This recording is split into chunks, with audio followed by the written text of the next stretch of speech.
Olá, povo de Deus, 14 de maio de 2023, sexto domingo da Páscoa. A nossa reflexão de hoje é a partir de Atos 8, de 5 a 8, 14, 17, 1 Pedro 3, 15, 18 e João 14, 15, 21. Naqueles dias, Felipe desceu a uma cidade da Samaria e anunciou-lhes o Cristo. As multidões seguiam com atenção as coisas que Felipe dizia, e todos unânimes o escutavam, pois viam os milagres que ele fazia. De muitos possessos saíam espíritos maus, dando grandes gritos. Numerosos paralíticos e aleijados também foram curados. Era grande alegria naquela cidade. Os apóstolos que estavam em Jerusalém souberam que a Samaria acolhera a palavra de Deus e enviaram lá Pedro e João. Chegando ali, oraram pelos habitantes da Samaria para que recebessem o Espírito Santo, porque o Espírito ainda não viera sobre nenhum deles. Apenas tinham recebido o batismo em nome do Senhor Jesus. Pedro e João impuseram-lhes as mãos e eles receberam o Espírito Santo. Na igreja primitiva, destacavam-se dois grupos bem distintos. Um formado por cristãos vindos do judaísmo e ainda apegados às suas tradições. Outro formado por convertidos do judaísmo ou não, mas que tiveram contatos com o mundo helênico. Estes eram mais abertos e já não se importavam com a questão de fidelidade às tradições judaicas. O personagem Filipe de hoje é um daqueles que foram escolhidos para servir à mesa, aos quais identificamos como diáconos, do mesmo grupo de Estevão, o primeiro mártir cristão. No princípio, a igreja estava fechada no contexto de Jerusalém. Interessante que Filipe tenha se dirigido a Samaria, região bastante hostilizada pelos habitantes da Judéia. Filipe dava continuidade à prática de Jesus e dos apóstolos. Mesmo assim, a comunidade de Jerusalém envia para lá dois dos seus apóstolos, Pedro e João, para verificar se de fato o povo da Samaria estava acolhendo a palavra. Temos ainda no texto de hoje uma questão difícil acerca do batismo, pois aí se afirma que, embora batizados em nome do Senhor Jesus, os samaritanos ainda não tinham recebido o Espírito Santo. Aqui é impossível me alongar muito, porém uma explicação rápida é que Filipe anunciou aos samaritanos o querigma, a verdade sobre Jesus. Não lhes falou sobre o Espírito. Porém, isso não quer dizer que eles não tivessem recebido o Espírito, apenas não lhes tinha sido explicitado, o que ocorreu somente com a chegada dos apóstolos. Essa perspectiva de Lucas visava destacar a importância dos apóstolos para a unidade da igreja primitiva, e não para diminuir o ministério de Filipe. Isso é tão verdade que ele continuou a sua missão, o que constatamos logo a seguir na conversão do etíope.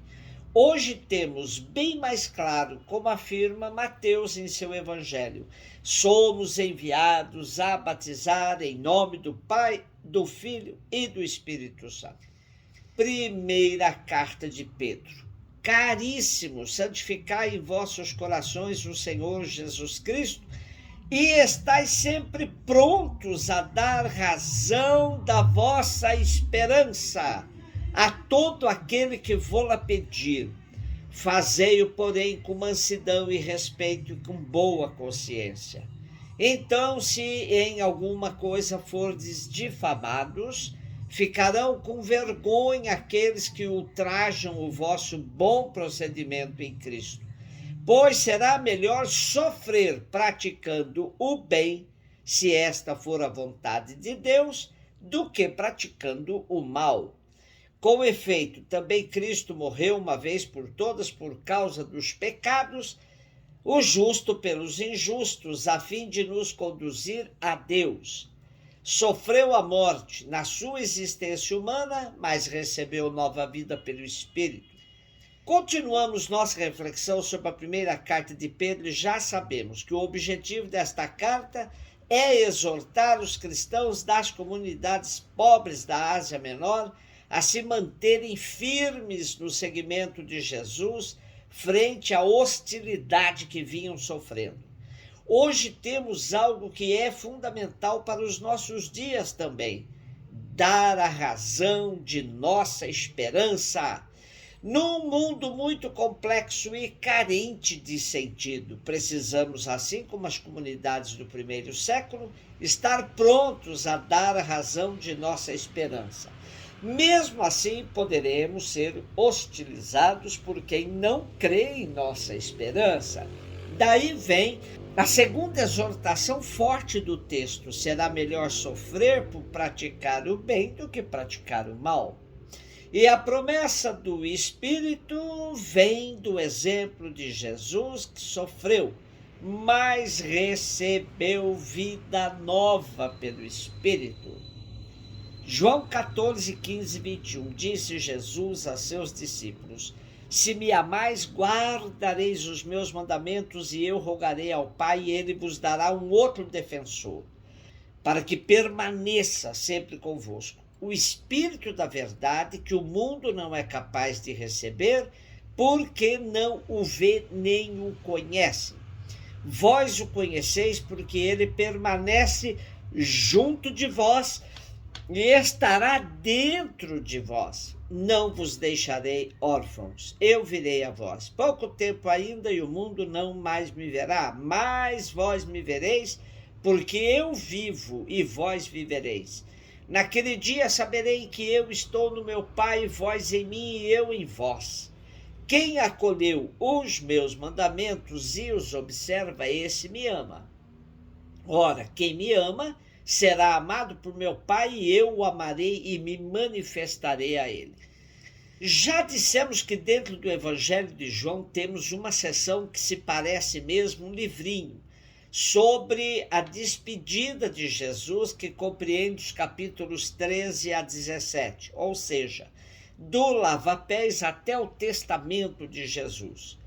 Quando Jesus começou esse longo discurso, a decisão para matá-lo já estava tomada. É importante termos isso em conta em toda a leitura dessa seção do capítulo 13 a 17. As recomendações que Jesus dá aos seus discípulos têm como pano de fundo essa certeza de Jesus de que seu fim está próximo, que o cerco está se fechando contra a sua pessoa. Nesse contexto se entende melhor a promessa de Jesus: não vos deixarei órfãos. Jesus insiste na prática do amor, que tem como sinal a fidelidade aos mandamentos. Para que isso seja possível, Jesus pedirá ao Pai alguém que na sua ausência nos acompanhe, um outro Paráclito, portanto um continuador do primeiro Paráclito, que é Jesus mesmo. É o Espírito da verdade que vem de Deus para nos conservar na verdade que Jesus nos dá a conhecer em sua própria pessoa. O mundo não é capaz de conhecê-lo, mas os fiéis o conhecem e o experimentam, porque permanecem neles. Aqui tudo é garantido pelo amor de Jesus por nós.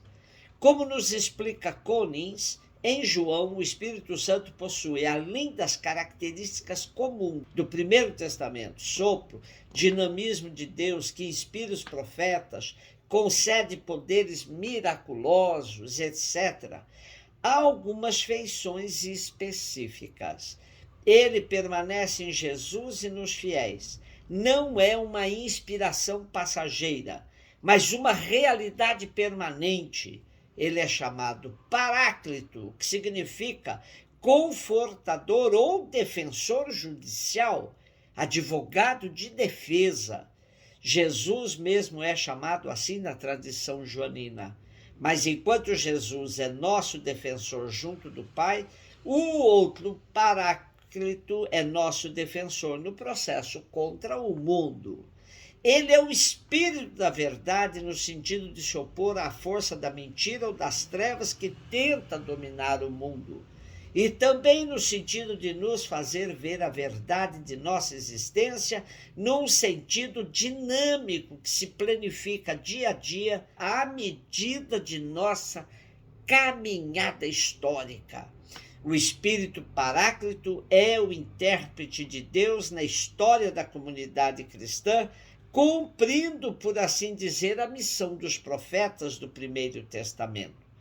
É preciso nos apegarmos à verdade para sentirmos o Espírito em nós.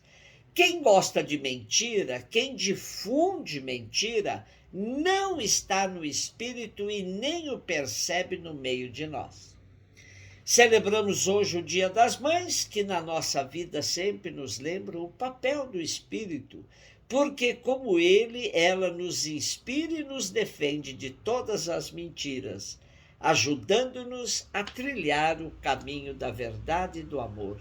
Um beijo no seu coração.